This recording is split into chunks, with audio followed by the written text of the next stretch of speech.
What's up guys, it's me, Tiff, and I'm in New York City watching Sam Bankman-Fried's criminal trial in person. Today we watched Nishad Singh get cross-examined, and Sam's legal team managed to make a couple of points, but this should be a relatively short video because they didn't make that many points, and I would like to reiterate that it is not going so well for Sam Bankman-Fried. Every cross-examination has been sort of painful to watch because Sam's lawyers seem to sort of just bumble around, start down a line of questioning, hit a dead end, and then just stand there flipping pages and say something like, okay, let me back up a bit, or okay, moving on to the next topic. And I'm just sitting there thinking, okay, did you guys have a point or where are you guys going with this? Today they started off discussing some of Sam's seemingly excessive spending. They did point out that the FTX arena deal that we discussed yesterday, which was for $135 million, was meant to last over 19 years. So looking at it that way, it looks a little bit less extravagant. They did also get Nishad to admit that some of this spending towards celebrities and endorsements did have some business benefits. However, in this portion of the cross-examination, Nishad did reveal that Sam invested in a tequila brand run by a celebrity, which, upon further research, turned out to be Kendall Jenner's 818 Tequila. Sam's lawyers also pointed out that even though Nishad complained about Sam's excessive spending on real estate, particularly the $30 million Bahamas penthouse that he ended up living in with Sam, that he never moved out. In fact, Nishad added that he and his girlfriend actually lived in the nicest room in the apartment. We also learned that even after Nishad found out about the hole in September, he actually purchased an over $3 million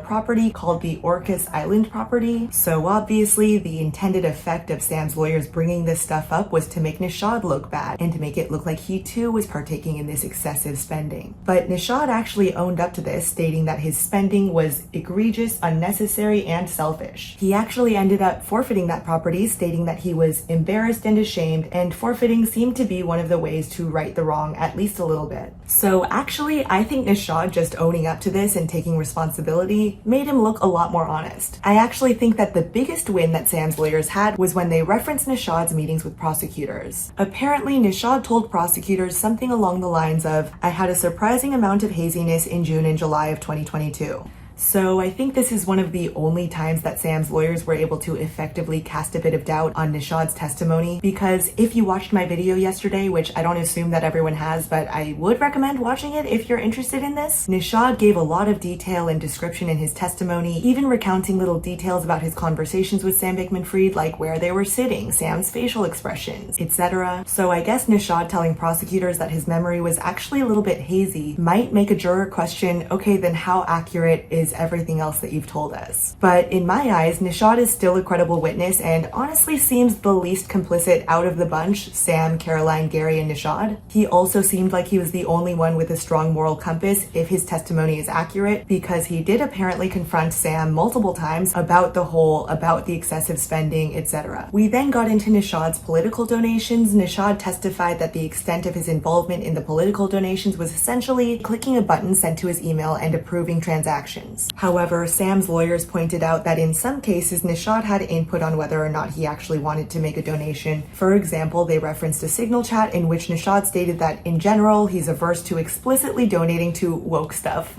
And Michael Sadowski, who worked with Sam's brother, Gabe Bankman-Fried, said, you should think about it then. You should think about that a lot. So honestly, this wasn't like a massive win for Sam's legal team, but I guess they just showed that he wasn't completely in the dark about every donation. In my conversations with Sam Bankman-Fried, we've actually discussed Nishad Singh's political donations, and he actually said that it was their political consultants that decided who should make what donation. And this might actually sort of check out, because in all of the Signal chats that we viewed in court, it's always been Ryan Salem or Michael Sadowski or another political advisor reaching out to Nishad asking him to approve a donation. Sam has claimed that he had no involvement in deciding who should make what donation, but I obviously don't know the full details there, but that part actually might check out, because I don't think there were any direct conversations in Signal chats between Sam Bankman-Fried and Nishad Singh where Sam was telling him that he needed to make a specific donation. But again, it's obviously Signal, which was set to auto-delete, so maybe there were conversations like that that just didn't get screenshotted. Anyway, this is just gonna be a very short video because honestly today was pretty uneventful. After Nishad Singh's cross-examination, we just watched an FBI agent pretty much explain cell towers to us us for hours and just prove that Sam Bankman-Fried was in New York City during a given time frame, which I think might be a legally relevant fact necessary for this criminal case, but just was not very compelling to listen to, and I don't really think I need to recap all of that. I am particularly tired today. I feel like my lack of sleep has just been accumulating over the past couple of weeks,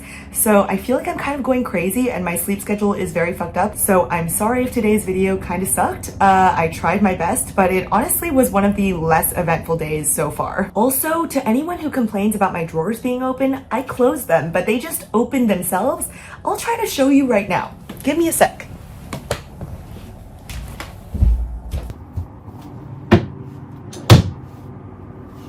Do you see that? Do you see that one opening?